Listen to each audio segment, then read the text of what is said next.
जय हिंद दोस्तों, आपका स्वागत है आपके अपने YouTube चैनल जरूरी पाठशाला पे। दोस्तों आज हम लोग देखेंगे मापक यंत्र मेजरिंग इंस्ट्रूमेंट से जो भी इम्पोर्टेंट क्वेश्चन रेलवे द्वारा पूछे गए हैं वह सभी को हम लोग डिस्कस करेंगे और साथ ही साथ एक्स्ट्रा फैक्ट को देखेंगे। तो दोस्तों वीडियो लास्ट तक जरूर देखें और अच्छा लगे तो लाइक जरूर करें। चैनल पे न्यू है तो सब्सक्राइब करके बेल आइकन को प्रेस कर दें। आज का पहला प्रश्न है, निम्न में से किस उपकरण का उपयोग वायुमंडलीय दाब को मापने के लिए किया जाता है? वायुमंडलीय दाब को मापने के लिए किस उपकरण का उपयोग किया जाता है? आपके पास ऑप्शन है ओडोमीटर, थर्मोमीटर, ट्रेटामीटर, बैरोमीटर। तो इसका सही आंसर हो जाएगा ऑप्शन नंबर डी, बैरोमीटर। वायुमंडलीय दाब को मापने के लिए हम लोग बैरोमीटर उपकरण का उपयोग किए जाते हैं।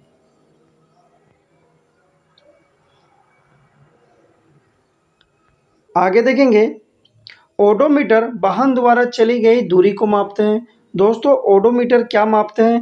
तो वाहन द्वारा, गाड़ी द्वारा जो भी डिस्टेंस, जो भी दूरी है उसको मापते हैं ओडोमीटर द्वारा। थर्मोमीटर द्वारा मापते हैं शरीर का ताप।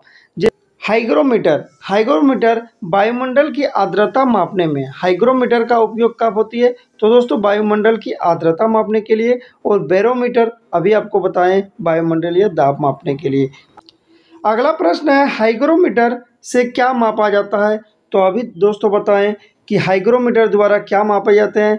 तो वायुमंडलीय की आर्द्रता मापने के लिए। तो इसका सही आंसर हो जाएगा ऑप्शन नंबर बी, आर्द्रता। वायुमंडल की आर्द्रता हाइग्रोमीटर द्वारा मापी जाती है। वस्तु का ताप थर्मोमीटर द्वारा मापी जाती है। द्रवों का घनत्व हाइड्रोमीटर द्वारा मापी जाती है। दोस्तों यहाँ पे हाइग्रोमीटर और हाइड्रोमीटर ये दोनों अलग है। वायुमंडल की आर्द्रता की बात करें तो दोस्तों हाइग्रोमीटर होगा, और वायुमंडल या द्रवों का घनत्व की बात करें तो दोस्तों हाइड्रोमीटर होगा। घनत्व के लिए हाइड्रोमीटर और दोस्तों आर्द्रता के लिए हाइग्रोमीटर, ये दोनों आपको याद रखना है। आगे है ऊष्मीय विकिरण। ऊष्मीय विकिरण को मापने के लिए बोलोमीटर का उपयोग करते हैं, यह भी आपको याद रखना है। अगला प्रश्न है, कौन सा यंत्र समुद्र के स्थल से ऊपर की वस्तुओं को देखने के लिए पनडुब्बियों में प्रयोग किया जाता है? पनडुब्बियों में प्रयोग किए जाने वाला उपकरण कौन सी है? तो आपका सही आंसर हो जाएगा option number C, periscope. Periscope क्या है दोस्तों? तो पनडुब्बी में उपयोग किए जाने वाले उपकरण है, और दोस्तों समुद्र के स्तर से ऊपर की वस्तुओं को देखने के लिए इसका प्रयोग किए जाते हैं। यहाँ पे देख सकते हैं कि पेरिस्कोप पनडुब्बियों में उपयोग होने वाले ऐसे उपकरण हैं जिसकी सहायता से पानी में डूबे हुए वस्तु को पानी के ऊपर का दृश्य दिखाई पड़ता है। यानी कि दोस्तों पानी में जो भी वस्तु डूबे हुए हैं उसको देखने के लिए पेरिस्कोप का उपयोग किए जाते हैं। पायरोमीटर दूर की वस्तुओं के ताप को ज्ञात करने हेतु उपयोग किए जाते हैं। पायरोमीटर दूर की वस्तुओं के ताप को ज्ञात करने के लिए किए जाते हैं। अगला प्रश्न देखेंगे, वायुमंडलीय दबाव को मापने के लिए किस उपकरण का प्रयोग किए जाते हैं? तो दोस्तों वायुमंडलीय दबाव या दाब पूछे तो इसका सही आंसर हो जाएगा option number B, barometer. Barometer एक वायु दाब मापी यंत्र है। इसके द्वारा वायुमंडल के दबाव को मापा जाता है। वायु दाब को मापने के लिए बैरोमीटर में पानी, हवा अथवा पारा का प्रयोग किए जाते हैं। दोस्तों वायु दाब को मापने के लिए बैरोमीटर में क्या क्या प्रयोग किए जाते हैं? तो आपको याद रखना है पानी, हवा और पारा का उपयोग किए जाते हैं। अगर आपसे पूछे कि बैरोमीटर के आविष्कार कौन है, इसका सही आंसर होगा योहान गैलिस्टा टोरिसेली। अगला प्रश्न देखेंगे, निम्नलिखित में से किस उपकरण का उपयोग वायुमंडलीय दाब को मापने के लिए किए जाते हैं? दोस्तों ये आरआरबी एनटीपीसी में पूछा गया है। पहले वाला क्वेश्चन भी एनटीपीसी में पूछा गया है। तो दोस्तों ये क्वेश्चन ज़्यादा बार रिपीट होने के कारण यहाँ पे और एक बार दिया गया है। तो वायुमंडल में आपको बताएं कि वायुमंडल दाब को मापने के लिए बैरोमीटर का उपयोग किए जाते हैं। अगला प्रश्न है, सूर्य को देखने के लिए किस यंत्र का प्रयोग किए जाते हैं? तो इसका सही आंसर हो जाएगा हेलियोस्कोप। हेलियोस्कोप का प्रयोग कब किए जाते हैं? तो दोस्तों सूर्य को देखने के लिए। बाकी जितने भी सारे ऑप्शन हैं ये सभी को हम लोग डिस्कस करेंगे। आगे देखेंगे, सूर्य को देखने के लिए हेलियोस्कोप यंत्र का उपयोग किए जाते हैं। टेलीस्कोप किसके लिए किए जाते हैं? तो यह प्रकाशीय उपकरण है जिसका उपयोग दूर स्थित वस्तुओं को देखने के लिए किए जाते हैं। अल्टीमीटर ऊंचाई मापक यंत्र है जिसका उपयोग विमानों में किए जाते हैं। अल्टीमीटर का उपयोग विमानों में किए जाते हैं। ये क्या है? तो ऊंचाई मापक यंत्र है।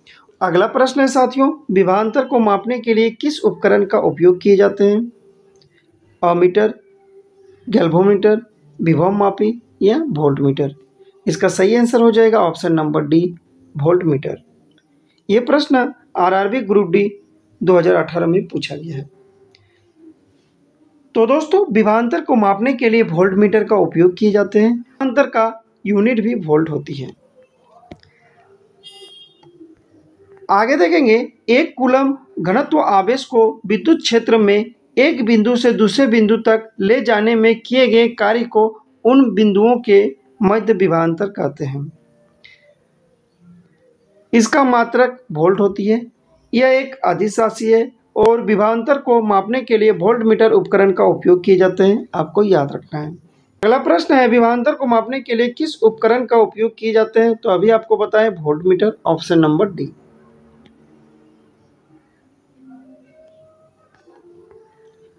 अगला प्रश्न है, सर्किट में बिजली के प्रभाव का पता लगाने हेतु निम्नलिखित में से किस उपकरण का प्रयोग किए जाते हैं?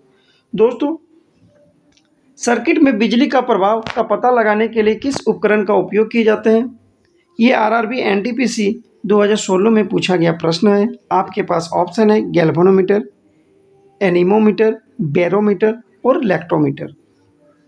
तो इसका सही आंसर हो जाएगा option number A, galvanometer. Galvanometer का उपयोग क्या होती है? तो दोस्तों सर्किट में बिजली के प्रभाव का पता लगाने के लिए इसका प्रयोग किया जाता है। यहाँ देखेंगे, सर्किट में बिजली के प्रभाव का पता लगाने हेतु धारामापी उपकरण का प्रयोग किए जाते हैं। दोस्तों धारामापी को ही गैल्वेनोमीटर कहा जाता है। आपको ये याद रखना है। यह किसी परिपथ में धारा की उपस्थिति का पता लगाने में प्रयोग किए जाते हैं। गैल्वेनोमीटर, जिसको हम लोग धारामापी भी कहा जाता है, इसका उपयोग दोस्तों धारा की उपस्थिति का पता लगाने के लिए किए जाते हैं। आगे देखेंगे, वायुदाब मापी। आपको पता है कि वायुमंडल के दबाव या दाब को मापने के लिए प्रयोग किए जाते हैं। वेग मापक, जिसको एनीमोमीटर कहा जाता है, ये हवा का वेग मापा जाता है एनीमोमीटर से। और इलेक्ट्रोमीटर दूध की शुद्धता को मापते हैं इलेक्ट्रोमीटर से। ये भी आपको याद रखना है। अगला प्रश्न है, एक शाफ्ट की आवर्तन गति को निर्धारित करने के लिए किसका इस्तेमाल किए जाते हैं? तो इसका सही आंसर हो जाएगा option number B, tachometer. Tachometer का इस्तेमाल किए जाते हैं एक शाफ्ट की आवर्तन गति को निर्धारित करने के लिए। शाफ्ट की आवर्तन गति को निर्धारित करने के लिए टेकोमीटर का इस्तेमाल किए जाते हैं। यह एक वैज्ञानिक उपकरण है जिसका उपयोग वाहनों की घूर्णन गति मापने के लिए किए जाते हैं। आगे देखेंगे, स्पीडोमीटर। स्पीडोमीटर जो है कि मोटर गाड़ियों की गति मापने के लिए किए जाते हैं। और एक वो है ओडोमीटर। ओडोमीटर वाहनों की दूरी मापने के लिए किए जाते हैं। और दोस्तों स्पीडोमीटर ये गति मापने के लिए किए जाते हैं। आपको दोनों याद रखना है। एनीमोमीटर आपको बताएं कि पवन के वेग को मापने के लिए किए जाते हैं।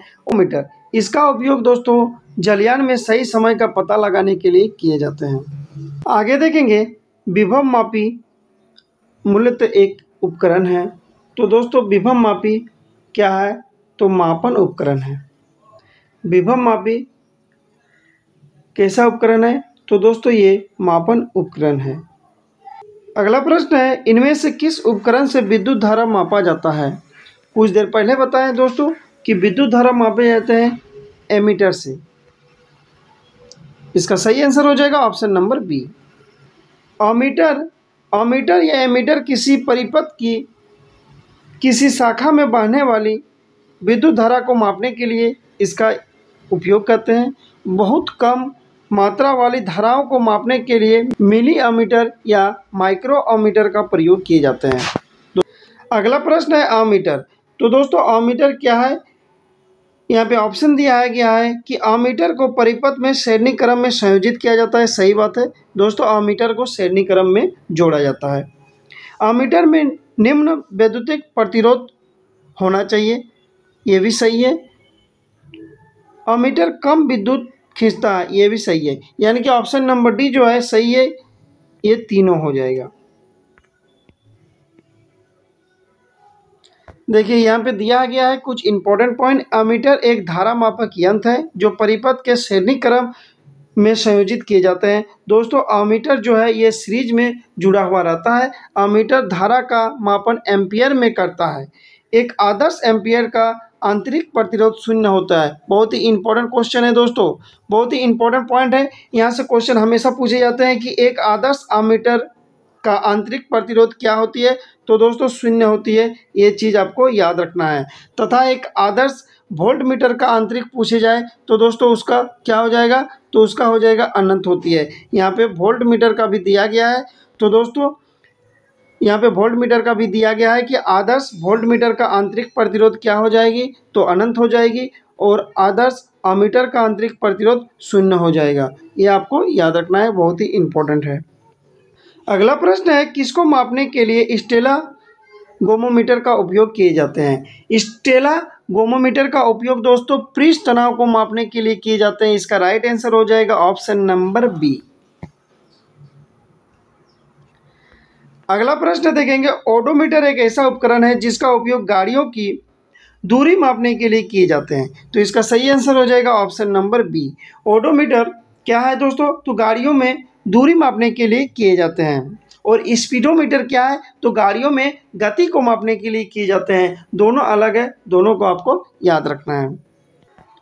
अगला प्रश्न है, निम्नलिखित में से कौन सा प्रभावी मापन उपकरण एक क्षेत्र मीटर है। एरिया मीटर कौन सी है, इसका सही आंसर हो जाएगा option number C, pitot tube. Pitot tube जो है कि ये क्या है, तो क्षेत्र मीटर यानी कि एरिया मीटर इसी को बोला जाता है। अगला प्रश्न है, टेकोमीटर किसको मापने के लिए इसका उपयोग किए जाते हैं। तो इसका सही आंसर हो जाएगा गतिपाल चक्र की घूर्णता चाल को मापने के लिए टेकोमीटर का उपयोग किए जाते हैं। टेकोमीटर का उपयोग क्या मापता है, तो दोस्तों चक्कर प्रति मिनट यानी कि आरपीएम को मापती है टेकोमीटर। यहाँ पे देखिए दिया गया है कि इस मीटर के प्रयोग से गतिपाल चक्र की प्रति मीटर घूमने की गति को मापती है टेकोमीटर। अगला प्रश्न है, मल्टीमीटर में होता है। मल्टीमीटर में क्या होती है, तो दोस्तों नाम से ही पता चल जा रहा है कि मल्टीमीटर यानी कि वहाँ पे सब कुछ होती है। जैसे वोल्ट मीटर होती है, करंट मीटर होती है और ओम मीटर होती है। ये तीनों होती है मल्टीमीटर में। आपको देखने को मिलेगा कि मल्टीमीटर में वोल्ट मीटर का भी यूज होता है, करंट मीटर का भी यूज होता है और दोस्तों ओम मीटर का भी यूज होता है। तो इसका सही आंसर हो जाएगी ऑप्शन नंबर डी। यहाँ पे देखिए मल्टीमीटर या बहुमापी, मल्टीमीटर को ही बहुमापी कहते हैं। इसका उपयोग जो है कि भौतिक राशि को मापने के लिए किए जाते हैं, जैसे धारा, वोल्टता, प्रतिरोध या निरंतरता। आजकल डिजिटल मल्टीमीटर का उपयोग हो रहा है। आगे देखेंगे, रिएक्टर पैमाने के बारे में निम्नलिखित में से कौन सा गलत है। आपको इनमें से बताना है कि कौन सा गलत है रिएक्टर के बारे में। तो दोस्तों ऑप्शन नंबर ए देखेंगे, इसे 1935 में चार्ल्स रिएक्टर और गुटेनबर्ग द्वारा विकसित किया गया है। सही बात है दोस्तों, चार्ल्स रिएक्टर और गुटेनबर्ग द्वारा जो है कि रिएक्टर आपका पैमाने जो है कि विकसित किया गया है। भी है कि यह एक लघुगणकीय पैमाने हैं दोस्तों, ये भी सही है। इसे भूकंप मापी के उपयोग द्वारा मापा जाता है। दोस्तों रिएक्टर को जो है कि भूकंप मापी का उपयोग करने के लिए इसको मापे जाते हैं।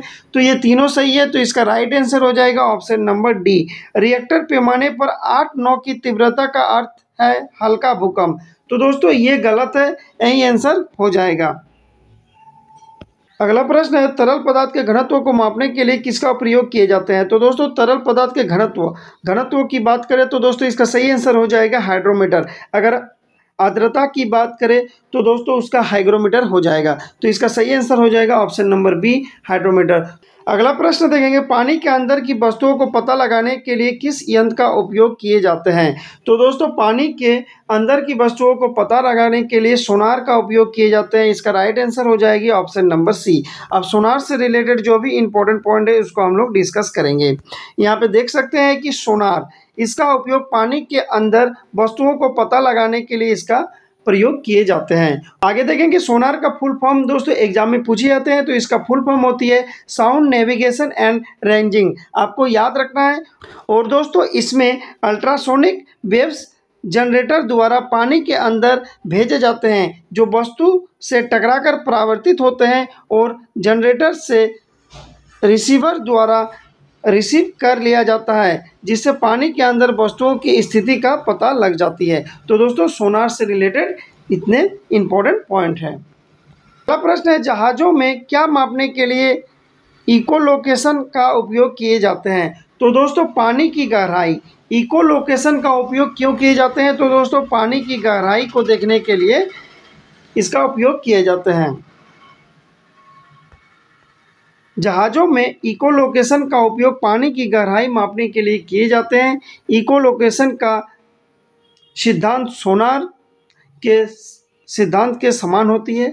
आपको ये भी याद रखना है कि इकोलोकेशन का सिद्धांत जो है कि सोनार के सिद्धांत के समान होती है। तो दोस्तों आज भर इतना ही। अगर वीडियो अच्छा लगे तो लाइक ज़रूर करें, चैनल पे न्यू है तो सब्सक्राइब करके बेल आइकन को प्रेस कर दें और ज़्यादा से ज़्यादा शेयर करें। Thanks for watching.